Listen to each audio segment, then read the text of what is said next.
This lesson takes a look at some of the specific exceptions and what causes them to be thrown. You've already seen the I/O exception and its subclass, File Not Found exception, and you may have caused some of these others to be thrown yourself, but you need to have an idea of what throws them.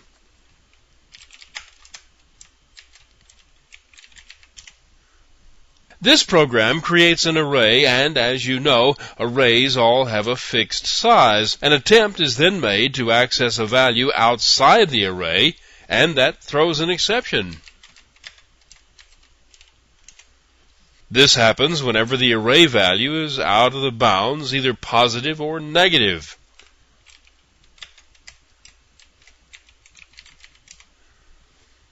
This program creates an array of references to string objects and stores the array in an array of object references. Now that's valid because a string is an extension of the object class, so its array reference can be stored there. However, an attempt to create an integer object and store it in that location, the location that holds a string object, throws an exception. An integer object cannot be cast to a string object. This example shows what happens when you try to cast an object to something it cannot become. This example creates an integer object and stores it in an object reference. So far, so good. Then an attempt is made to cast the object to a string, and the exception is thrown. An integer object cannot be cast to a string object. This class declares a reference to a rectangle object and tries to access a member of that object while the reference is still null. No object address has been stored in that reference. An attempt to access a member of a null reference will result in a null pointer exception being thrown. This is a fairly common exception, and you can expect to encounter one when you're developing software.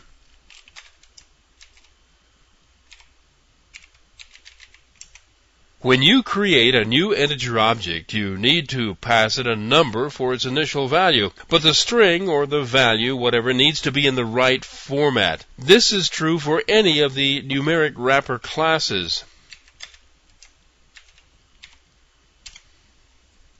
If an attempt is made to convert a string to a number, but the string is not actually a number, the number format exception is thrown this way.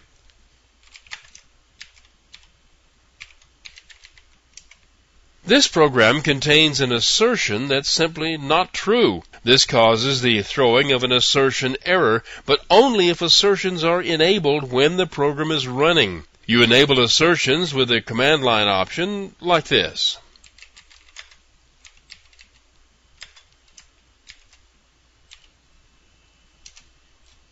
This is the result of any assertion that turns out to be false. I'll have more about the use of assertions here in a little bit later.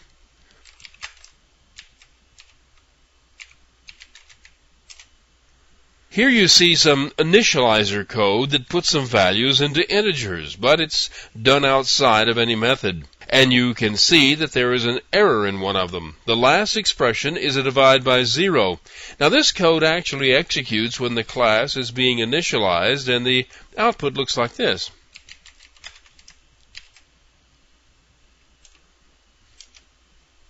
Here you see two exceptions. The first one listed is the exception in initializer error that I wanted to show you, but there is also another exception listed here, the one about the arithmetic error. This happens when one exception is the cause of another being thrown. If you look at the constructors for the exceptions, you will see that there is a place for a cause argument, which is the original exception. Here is a program that has a recursive method. Now this method calls itself over and over and over until the stack just runs out.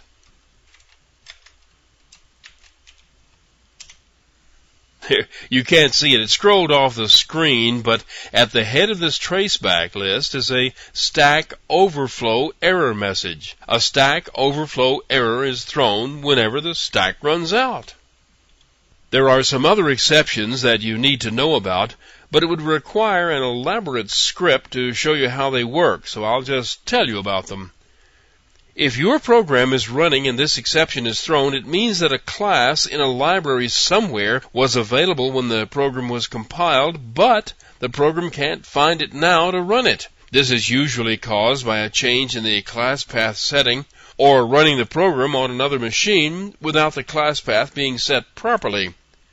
This is thrown when the wrong type of argument has been passed to a method, and this can happen in some of the dynamic situations such as Java Beans, where the names of the methods are determined and the method calls are then generated dynamically.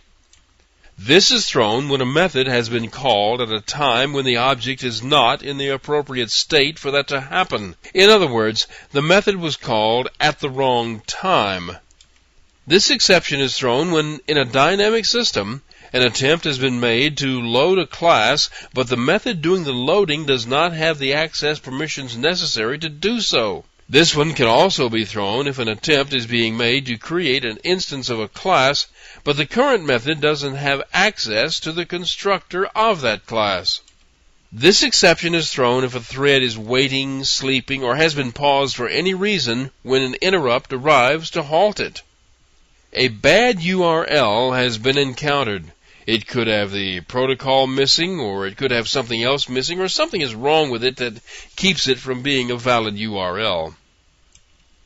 There are lots of others. Most of them have names that give you a good idea of what went wrong, but some can still leave you a bit mystified. If you understand the fundamentals of the ones in this list, that will give you a good start.